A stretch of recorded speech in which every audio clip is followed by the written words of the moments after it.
Super Build X here. Have you ever wondered what $200 will get you on Amazon for a plasma cutter?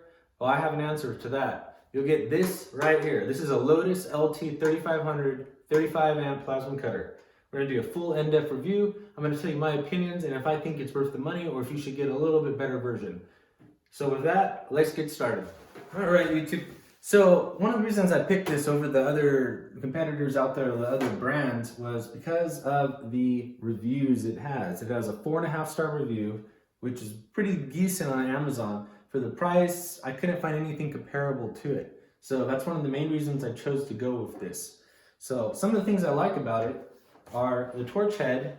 It's made of a nice quality plastic, similar to a Vulcan or titanium from Harbor Freight.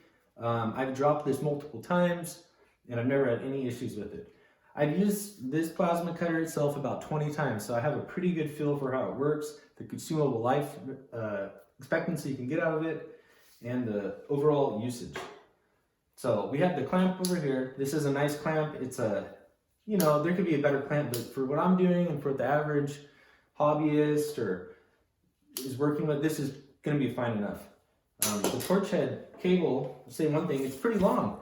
If I had to do an estimate, I'd say it's about 15 feet. You can probably find the exact specs online, but I like the idea that I have a lot of room to walk around and cut whatever I need to cut out with. I can make long cuts, long runs. It's perfect.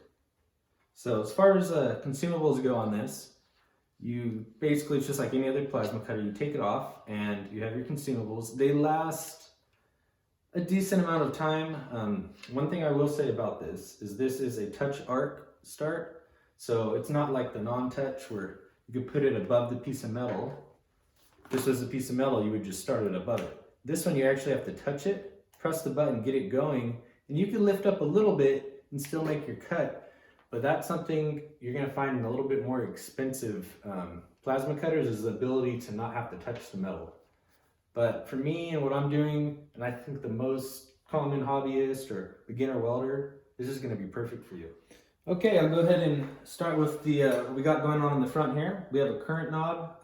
This will allow you to adjust the current. I recommend leaving it on the highest you can, just because you need that extra power to burn through the metal. I usually cut through 1/8 inch steel, and it cuts it like butter. You have your ground clamp that connects here. On a plasma cutter, it's reversed. So actually your ground is your torch head, and your clamp's gonna go to your positive. And then this is the little remote for the button, connection for the button. That's about all it is on the front. This is a current meter, shows you exactly what current you have when you have it plugged in.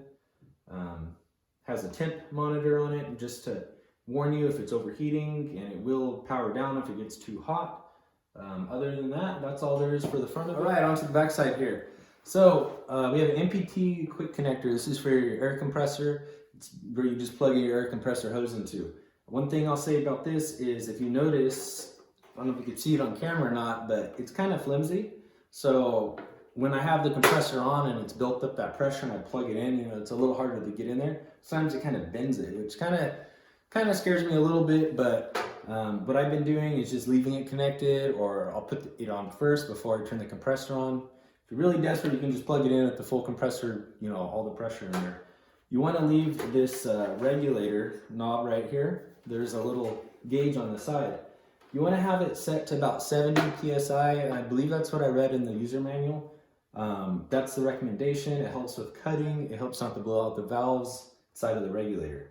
Has a little water trap on here. Other than that, not much to say about the regulator. For 200 bucks, the money's going to be in the cutter itself, and everything else, they're going to go kind of cheap on stuff like this. But as long as you're careful with it, you don't rough it around too much, you should be fine.